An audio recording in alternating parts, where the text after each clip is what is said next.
وہ اعمال جن کی وجہ سے گھروں میں برکتیں پیدا ہوتی ہیں، دکان میں برکتیں آ جاتی ہیں، کاروبار میں برکتیں آتی ہیں، تجارت میں برکتیں آتی ہیں، حتیٰ کہ انسان کی زندگی اور عمر میں برکتیں پیدا ہوتی ہیں، وہ اعمال کون سے ہیں وہ آج میں آپ کو بتلاؤں گا۔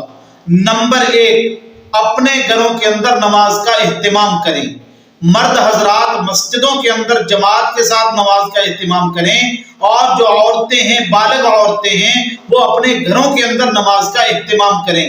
جس گھر کے اندر نمازوں کا اہتمام کیا جاتا ہے، اللہ پاک اس گھر کے اندر برکتیں پیدا فرما دیتے ہیں، اللہ کی رحمتیں اس گھر کے اندر نازل ہوتی ہیں۔ نمبر 2، گھروں کے اندر قرآن مجید کی تلاوت کا اہتمام کریں۔ میرے دوستو، قرآن مجید کی تلاوت مرد حضرات بھی کریں، عورتیں بھی قرآن مجید کی تلاوت کا اہتمام کریں۔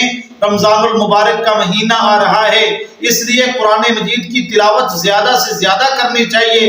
حدیث مبارکہ کے اندر آتا ہے، اللہ کے نبی علیہ السلام نے فرمایا، تبرک بالقرآن فإنہ کلام اللہ، لوگو قرآن مجید کے ذریعے سے برکتیں حاصل کیا کرو، کیونکہ یہ اللہ کا کلام ہے۔ تو قرآن مجید کو رمضان المبارک کے ساتھ ایک خاص نسبت حاصل ہے۔ اللہ قرآن مجید کے اندر فرماتے ہیں، شہر رمضان الذی انزل فیہ القرآن، رمضان المبارک کا مہینہ وہ ہے جس مہینے کے اندر ہم نے اپنی مقدس کتاب یعنی قرآن مجید کو اتارا ہے۔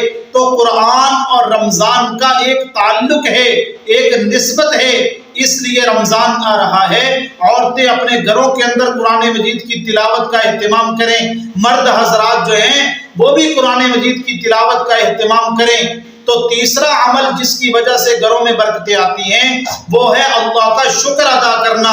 میرے دوستو، جو بھی اللہ کی نعمت استعمال کریں، ہر وقت آپ کی زبان پہ ایک ہی کلمہ ہو، اللہم لک الحمد ولک شکر، اللہم لک الحمد ولک شکر۔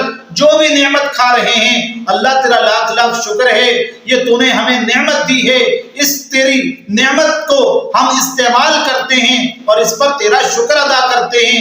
عورتیں بھی اپنے گھروں کے اندر اللہ تبارک و تعالیٰ کا شکر ادا کرنے کا یہ جو معمول ہے، اس کو پابندی سے اپنائیں۔ شکر کا کلمہ زبان پہ ہر وقت جاری رہنا چاہیے۔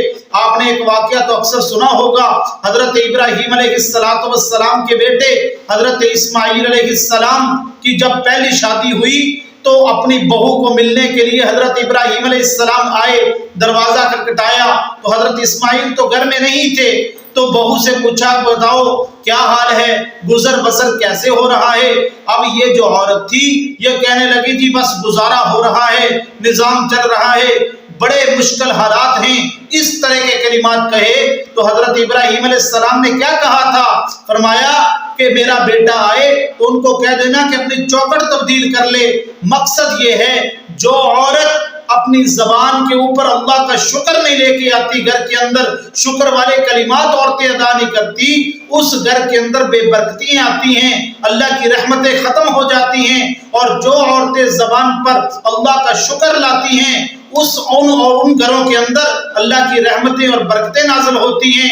حدیث مبارکہ کے اندر آتا ہے کہ جس انسان کو شکر کرنے والی زبان اور ذکر اور شکر کرنے والا دل نصیب ہو جائے، اس کو اللہ نے دنیا اور آخرت کی بھلائیاں عطا کرتی ہیں۔ یہ بہت بڑی اللہ کی نعمت ہے کہ جس کی زبان پر ہر نعمت کو استعمال کرنے کے بعد اللہ کا شکر ادا ہونے لگ جائے، یہ بہت بڑی نعمت ہے میرے دوستو۔